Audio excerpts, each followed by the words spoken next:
No Cafeína de hoje você vai ver: governo aumenta o salário mínimo. E você vai entender o que o cantor Criolo quer dizer quando fala do mínimo com base no Diese. O governo aumenta a projeção para o PIB e nós mostramos quais são os países mais ricos do mundo. Você pediu renda variável e nós entregamos os 4 fatos que você precisa saber antes de investir em ações. A polêmica dos 5,50. O Distrito Federal quer aumentar a passagem do metrô e nós comparamos as linhas de Brasília, Pequim e Nova York. E você já sabe que o Invest News está em todas as plataformas. Aumente o som do seu Spotify, clica no sininho para se inscrever no nosso canal do YouTube e acompanhe nossos conteúdos também no Face, no Twitter, no Instagram e no nosso site, que é o investnews.com.br.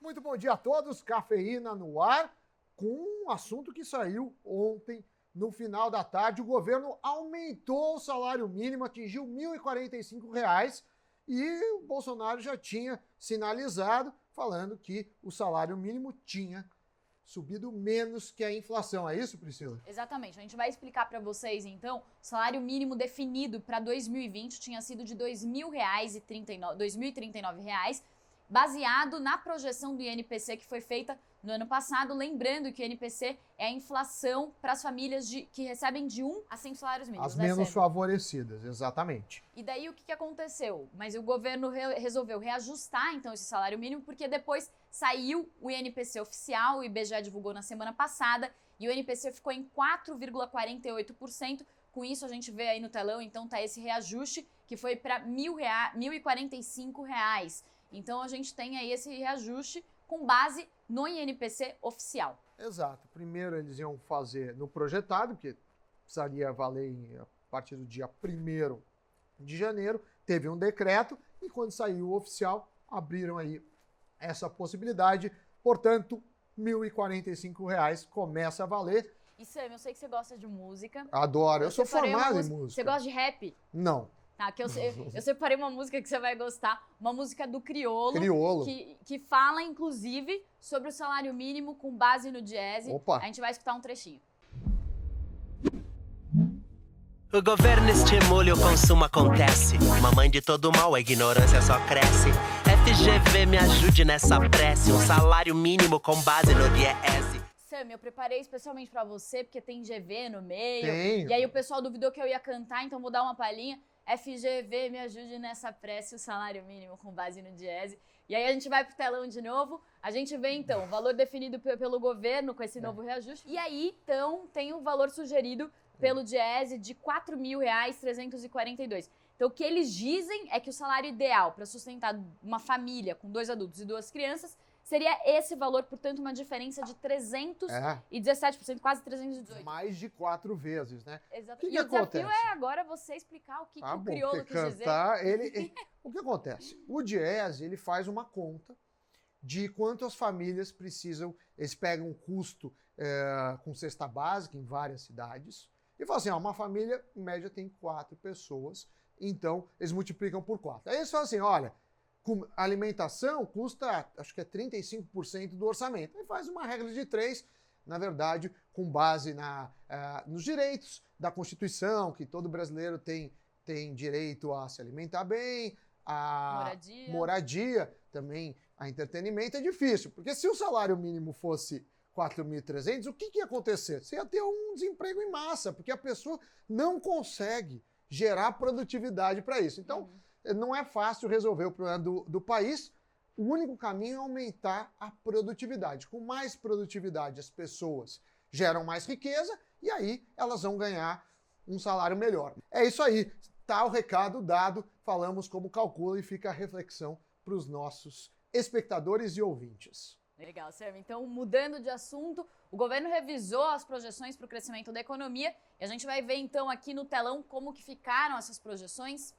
A gente tinha, então, uma expectativa de crescimento de 0,9% para esse ano. Essa expectativa passou para 1,12%. Isso no ano passado, né? Porque o IBGE ainda não divulgou qual que é o PIB do ano passado fechado.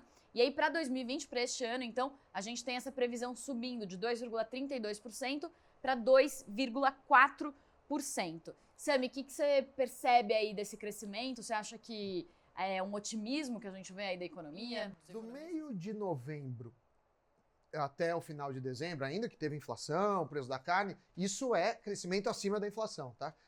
Tivemos números bons. Comércio, serviço, até a indústria estava indo bem. Com isso, os economistas reviram as expectativas. Vale dizer que começou o ano com 2%. Aí foi baixando, depois teve essa alta no finalzinho do ano. Para esse ano, a gente começa aí com um otimismo maior. É verdade que 2,4 é mais ou menos o que cresce a média do mundo. Então, claro, tem países que crescem mais, menos. Vejo com bons olhos, fiquei animado, é claro que precisa acontecer, né? O papel aceita qualquer coisa, essa é a previsão oficial do governo, a gente pode comparar na segunda-feira que vem com a do mercado, porque sai o boletim Focus toda segunda-feira. Muito bem, e a gente preparou também um outro telão que a gente vai ver aí, falando sobre os 10 países mais ricos do mundo. Olá. Então, se a gente vê aí essa projeção, ok, estamos otimistas, só que quando a gente vê essa roda aí, esse círculo aí que mostra qual que é o PIB do mundo, uma que o PIB do mundo é gigante, 85,9 trilhões, outra que impressiona, Estados Unidos... Esse roxo, né? Esse roxo mais forte. Exato, é o PIB de todos os outros países, isso, né? Estados Unidos chama atenção porque quase 24% do PIB do mundo está concentrado nos Estados Unidos, e aí a gente aparece aqui, Brasil, com 2,2% de todo o PIB mundial, a gente está na 9ª posição. Já tivemos melhores, dá para chegar numa posição melhor. Então, pelo que eu entendi, Estados Unidos, China, Japão, Alemanha, Reino Unido, França, Índia, Itália, todos mais ricos. O Brasil não quer dizer qualidade de vida, né? Quer dizer que geram mais riqueza. A definição de PIB é bonita e eu vou recitar para você quanto um país produz de riqueza entre seus bens e produtos em determinado tempo. A gente está falando aqui do período de um ano. Esses dados são de 2018, porque o PIB de 2019 ainda não foi fechado. Mas tudo leva a crer que as posições se mantenham. E Sami, o pessoal lá no Twitter, na nossa página, tá pedindo renda variável. A gente vai ver aqui que teve um questionário. Vamos ver no telão. Uma enquete, né? É, uma enquete. Que quem assistiu Cafeína de ontem, né, no caso, viu de ontem, viu o Samidana falando sobre investimentos para 2020. Conta aí seus planos, se estão de acordo com as análises dele. E aí a galera respondeu que quer crescer na renda variável com 80% das respostas. Tá bombando, né? Tá bombando, e ontem mesmo a gente falou da importância da renda variável, que a renda fixa está pagando pouco, a inflação você tem que descontar, então é um ano, pelo menos, para ter alguma parte de acordo com o seu risco de renda variável na carteira. Se é mais, se é menos, aí você precisa ver. Mas a gente prepara, né, o jornal e tem um material interessante para isso, né? A gente atendeu o pedido da galera, né? Então vamos ver um trechinho aí de um vídeo que tá rodando no Investflix, lembrando que é o nosso canal de educação financeira com conteúdos educativos para você que quer aprender tudo sobre investimentos. Vamos ver. Ela nunca foi tão popular. No começo dos anos 2000, tinha só 85 mil investidores. Isso dá 0,05% da população. Imagine que num estádio de 50 mil pessoas, só 25 torcedores investiam em bolsa. De lá para cá, o número quase triplicou. Já são mais de 1,5 milhão de investidores. Ainda assim, menos que 1% da população brasileira está na bolsa. Enquanto isso, se você quer fazer parte desse restrito clube, veja esse vídeo até o fim para não ser mais um investidor que segue a manada e quando entra em bolsa, entra comprando caro e vendendo barato. É só conferir lá no Investflix, que é o nosso canal de educação financeira. Agora, a gente fez um resumo para quem nos assiste aqui no Cafeína. Olha só, 4 fatos que você precisa saber, Priscila. Então, a gente colocou aí tudo que você precisa saber antes de começar a investir em ações, para quem está querendo começar. E aí o primeiro fator que a gente separa, né, Sami, lá no vídeo do Investflix tem tudo, tintim por tintim, mas a gente começa falando sobre conhecer os riscos, porque muita gente subestima os riscos da bolsa, né? Sim, principalmente quando a gente vem de um cenário positivo. Ano passado rendeu 32%. o pessoal não está acostumado com as dores de barriga que a bolsa pode dar. Então, bolsa tem risco, entenda bem quais os riscos. Porque quando você fala que o risco é de ganhar muito dinheiro, fica todo mundo feliz, mas risco vale para cima e para baixo, a onda que leva é a mesma que traz, Priscila. Inclusive, no vídeo você fala sobre autoconfiança exagerada, né? Que entra Sim. aí em economia comportamental. Um pouquinho entra nisso e também tem a questão de como a gente reage a perdas e a ganhos não é da mesma forma. Então, se você mostrar, ganhei R$100, quando você mudou da sua felicidade, que vai ser para cima, e quando você perde R$100, você varia mais, claro, a felicidade para baixo na perda do que no ganho. Então, isso também tem que ser ponderado. Muito bem. Aí o segundo ponto, forme uma reserva de emergências antes de investir em ações. Por quê, Sam? Porque ações, você não pode garantir que você vai ficar 1 mês ou 2 meses ou muito tempo. Via de regra, é longo prazo. Só que aí pode ter um imprevisto na sua vida. Imprevistos desde uma dor de dente, como às vezes uma viagem, uma oportunidade, ou você foi escolhida para ser madrinha ou padrinho de algum casamento, tem que dar um presente. Então o ideal é você ter 6 meses de salários de reserva. Ou se você não quiser fazer salários dos seus custos. Seu custo de vida é R$3.000, você precisa ter R$18.000 em algo que seja líquido e que varie pouco, como, por exemplo, Tesouro Direto, como, por exemplo, fundos de DI ou até CDBs com liquidez diária. Ótimo. E aí o terceiro ponto, então, conheça os atalhos. Eu lembro direitinho que você falou os 2 atalhos principais, fundos de ações e ETFs. O que são eles? Fundos de ações, você está pagando um gestor, que é um profissional, que vai fazer justamente a alocação dos recursos. Então ele vai estudar as empresas, vai ver quais são as melhores e vai montar uma carteira. O problema é que às vezes os gestores não são tão bons ou custam muito caro. Aí você precisa olhar o passado, o tipo de ativo, para ver se ele entrega resultado. Não adianta só bater o Ibovespa, precisa ver o risco que ele te incorreu. Porque às vezes o cara bate o Ibovespa, só que ele expôs os clientes a muito mais riscos. Então tem que tomar um pouco cuidado. ETF é uma réplica do índice. É uma réplica de algum índice. Tem o ETF famoso, que inclusive a Isinvest não cobra nada de corretagem, que é o BOVA11. Então ele replica justamente o Ibovespa, que é o principal índice da Bolsa brasileira, que é a B3, e aí você ganha e perde de acordo com isso. Tem uma taxa de administração que é baixíssima, então é um bom produto, porque você já nasce diversificado. Exatamente. Então esses 2 atalhos é para quem não quer ficar procurando muito saber sobre as ações ou não tem muito tempo para isso, né? Que a gente sabe que tem milhares de profissionais aí no mercado financeiro que ficam o dia inteiro tentando bater o Ibovespa, tentando ganhar dinheiro com ações. Então o quarto ponto, isso nos leva ao quarto ponto, que é apreciar o assunto, porque não é fácil, né, Sam, escolher as melhores ações, fazer essa seleção, né? Não é nada fácil. Você tem que entender muito de risco, de finanças, de contabilidade, de estatística, que faz parte do risco, para montar uma carteira. Porque você tem que estudar a empresa individualmente, mas como ela compõe na carteira, quais são os riscos. Então é um assunto que merece muito estudo. Se você quer ganhar dinheiro com isso, estude muito e cuidado com qualquer tipo de atalho aí. Esse atalho é no mau sentido, assim, é só olhar um gráficozinho que dá certo. Não é bem assim a vida real, Priscila. Exatamente. Não é tão fácil assim ganhar dinheiro. Se fosse fácil, a gente talvez não estaria aqui, né, Sami? Sim. Ou estaria? Mas milhares de pessoas se dedicam no mercado financeiro a tentar compor uma carteira interessante. É algo para profissionais, mas que começa com apreciação e estudo do assunto. O próximo assunto é com a dona Priscila, que está aqui do meu lado, porque eu quero saber o que aconteceu com o mercado na terça-feira. E aí, fechou em alta, em baixo, dólar? Quais são os seus destaques?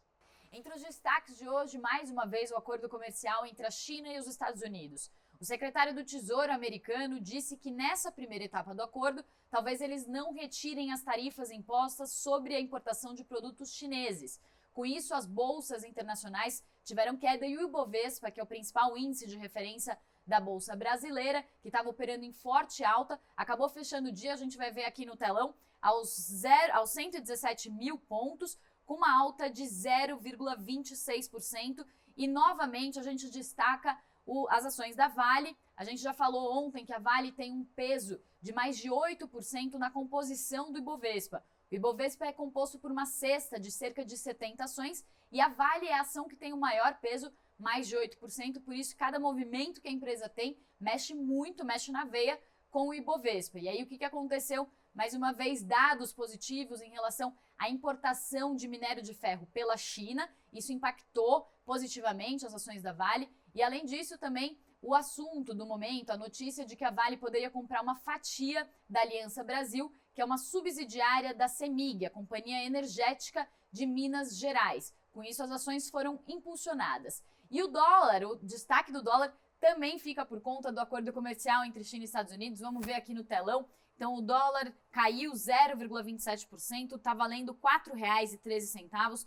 Esse é o dólar comercial. Mais uma vez, o acordo entre a China e os Estados Unidos e essa possibilidade de que os americanos não retirem as tarifas sobre a importação de produtos chineses pesaram para o desempenho da moeda. E, além disso, saiu também um dado de inflação que veio abaixo do esperado. Com esse dado de inflação abaixo do esperado lá nos Estados Unidos, abre-se uma possibilidade de que o governo americano, o Banco Central americano, possa reduzir os juros. Com redução dos juros lá nos Estados Unidos, eles reduzem o juro para estimular a economia. Com essa redução de juros, então, os recursos são migrados para países emergentes, para outros países. Os investidores buscam mais retorno em países que têm juros maiores. E o dólar turismo, vamos ver aqui também, uma queda de 0,46%, está valendo R$ 4,29. Infelizmente, viu, Sami, quem vai viajar está pagando caro pela moeda americana. Ah, e aproveitando a deixa, vamos já falar também da agenda econômica prevista para hoje. Vamos mostrar mais uma vez para o pessoal que está assistindo. Então, no Brasil, às 9 horas, daqui a pouquinho, as vendas do varejo, indicador importante, o comércio é um setor importante para o país. Às 2h30, o fluxo cambial estrangeiro, que traz a entrada e saída de dólares do país, e o acordo entre China e Estados Unidos. Aí a gente não sabe exatamente qual que vai ser o horário, né, em que eles vão anunciar esse acordo, mas está aí, então, na agenda do dia. Muito bem, então agora tudo explicado sobre ações. A gente vira a página para falar de um outro assunto, sobre uma polêmica que aconteceu. Polêmica é bom, a gente vai gosta dar de muita polêmica, audiência. né, Sami? Adoramos. A gente vai sempre trazer uma polêmica para você aqui no Cafeína. Polêmica do dia. Então, ontem a gente estava lá vendo os assuntos para montar o jornal e a gente chegou, então, num Trending Topics no Twitter. E aí o pessoal tava lá às 5h50, é um assalto. Tava bravo, pessoal. Aí a gente foi, mas o que é esse 5h50, é um assalto? A gente foi assalto procurar aonde? O que era. E aí a gente entendeu que foi o seguinte, um secretário lá do Distrito Federal falou que eles reajustariam os preços das passagens do transporte público em 50 centavos. O metrô, com isso, ia passar para R$ 5,50. E aí ontem foi o dia do pessoal ir nas redes, fazer uma manifestação aí, protestar contra esse aumento. E a gente preparou, então, algumas telas, né, Sami, para ver se é justa essa reclamação aí do pessoal. Então vamos ver aí. É o metrô de Brasília, aí, começa aqui. Agora, parece bom o metrô, né? Pelo menos quando você olha de cima, mas tem uma pegadinha, né, Pri? Exato, daí a gente saiu contando as bolinhas, né, para ver quantas estações tem o metrô de Brasília. E aí o que acontece? Essas bolinhas aqui, ó, pretas, menores, que não dá nem pra ver direito aí, um monte de bolinha aqui preta. É tudo estação em construção. Sim. Então o que a gente vê é que assim, até parece que tem ali bastante estações, só que contando uma por uma, a gente chegou em algo entre 30 e 40 estações. Né? E você vê que não cobre bem as regiões da cidade, né? Assim, a capilaridade não é tão grande do metrô de Brasília. Claro que metrô é caro, alguém tem que pagar por isso. Aí cabe ver se você vai cobrar diretamente de quem usa ou se você vai fazer uma redistribuição. Ah, estou cobrando um outro imposto, talvez, de quem usa carro. Para pesar de outra forma. Para pesar de outra forma, para compensar. Mas não tem almoço grátis. Agora, é interessante comparar o metrô de Brasília com outros metrôs famosos. Esse daí é de Nova York. Imponente. Exato. E o metrô de Nova York tem o segundo maior número de estações. Então, são 405 estações, metrô de Nova York. 405? São muitas estações. Então 20 vezes mais. Exatamente. Então, a gente vê aí uma malha bem extensa, né? Bem diferente do metrô de Brasília. E tem também uma terceira tela, que aí é a cidade que aí tem... é para humilhar. Exato, que é a cidade que tem a maior número de estações de metrô, Pequim, com, adivinha, Sami, quantas? 550. 550, quase o protesto lá dos 550. Não, são 468 estações, mas é a cidade com o maior número de estações no mundo. O problema é que é tudo em chinês. Uma vez eu fui pra Pequim, é difícil andar, viu? No Eu fui metrô pra de lá também, fiquei presa. Presa? Mas o que você fez de Era errado? a Revolução Comunista, 70 anos da Revolução Comunista. Você como comunista... A gente não conseguia sair da estação de trem, daí ficou rodando lá 30 minutos a pé. Bom, depois até você conta conseguir essa chegar. história num Stories, quem sabe. Com Agora, o Cafeína de hoje fica por aqui. Não esquece de deixar o like, seguir nossos canais e também comentar, porque queremos ouvi-lo. Que assunto você gostaria de ver no Cafeína? Priscila, obrigado pela companhia. Muito obrigada, Sami. Amanhã, às 7, temos um encontro marcado no Cafeína, mas ao meio-dia, ou um pouquinho depois do meio-dia, temos o Flash com a Priscila e no final do dia, Dona Inútil no Conta Mais. Tchau, tchau e até amanhã. Tchau, tchau. Obrigada.